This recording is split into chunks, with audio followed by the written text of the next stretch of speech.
Quyidagi misolni ko'rib ketamiz. Geometrik savol. Fan olimpiadalaridan kelgan savol. Xo'p, uchburchakda ABC uchburchak burchaklari 20 gradus, 80 gradus, 80 gradus qandaydir seda chiziq bor. Xullas shu chizmani sal to'g'rilab chizib oldik. Shu berilganlarga ko'ra mana bu yerda D burchagimiz bor. Mana shu burchakni topishimiz kerak, qandaydir alfa. O'shani topishimiz kerak ekan. Xo'p, yana yasash yo'lidan foydalanamiz. Demak, uchburchakning o'ziga e'tibor beradigan bo'lsak, tengyonli, chunki 80 bo'lgandan keyin mana bu tomon bilan mana bu tomon teng, ya'ni BC va AB tomonlar teng. Shularni qandaydir harflar bilan kiritaylik. A tomon bo'lsa, bu ham A tomon. Mana bu joyini B tomon desak, ikkinchi qism A plus B tomon, ya'ni tengyonli. Bu yerda muntazam uchburchak yasab olamiz, ya'ni tomoni BC tomon bo'lgan, A plus B bo'lgan muntazam uchburchak yasab olamiz. Burchaklar 60 gradusdan bo'lgan. Xo'p, qanday vaziyat bo'ladi?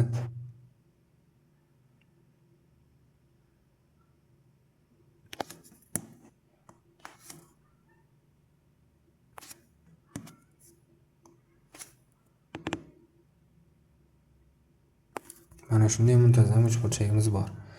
Ya'ni bu yerda buni qandaydir E nuqta deb oladigan bo'lsak, BEC muntazam uchburchak.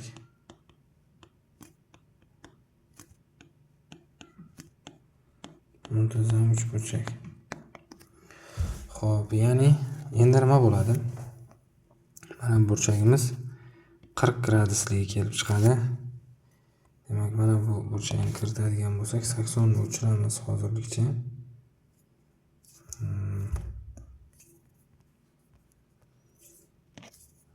Mana bu burchagimiz 60 gradusligi ko'rinadi va mana bu 20 gradus ekan. Muntazam bo'lgandan keyin va mana burchagimiz ham 60 gradus. Shunda mana bu tomonimiz ham A plus B bo'lib qoladi.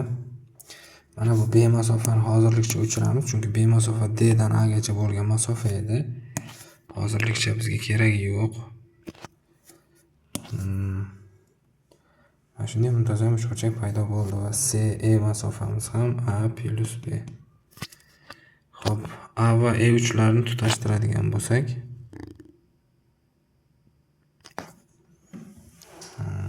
demak, mana bu uchburchakka e'tibor beramiz. B A E uchburchagimiz tengyonli bo'lib qoldi, chunki mana bu tomoni A plus B, bu tomoni ham A plus B. Chizmada sal o'xshamayotgan bo'lishi mumkin. Uchidagi burchak 40 bo'lsa, asoslarga 70 gradusdan qoladi. Ya'ni mana burchagimiz 70 gradus.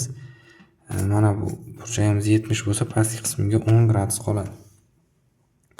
Kerakli bo'lgan hamma ma'lumotlarni yozib oldim. Endi bu yerda uchburchaklar tengligi paydo bo'lib qoldi. Uchburchaklar teng. Ya'ni qaysi uchburchaklar hosil bo'lgan ACE uchburchak, mana e'tibor beramiz. Mana shu uchburchagimizga. Mana bu uchburchagimiz bilan mana shu uchburchagimiz bilan teng bo'lyapti.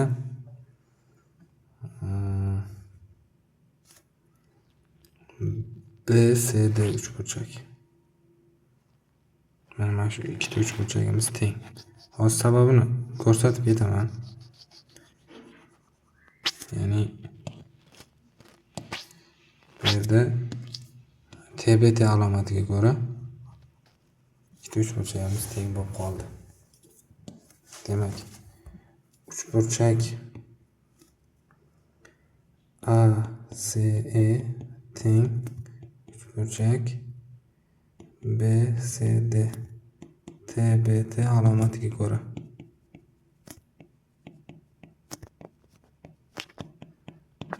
Ya'ni xo'p, bir uchburchakning bir tomoni A, ikkinchi tomoni A plus B orasidagi burchak 20 gradus. Ikkinchi burchakning bir tomoni A, ikkinchi tomoni A plus B orasidagi burchak 20 gradus bo'lganligi uchun TBT alomatiga ko'ra teng ular.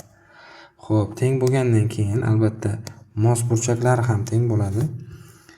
Ya'ni A plus B qarshisidagi burchak 150 gradus bo'lsa, A plus B qarshisidagi burchak 150 gradus ekan. Demak, biz mana bu burchagimizni topdik. D burchakdagi o'tmas burchagimiz 150 gradus bo'lar ekan.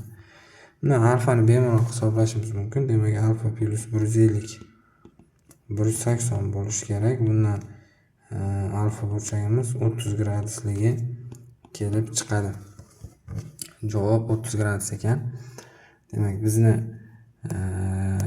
kanalimiz, Telegram kanalimiz Matematika 1997.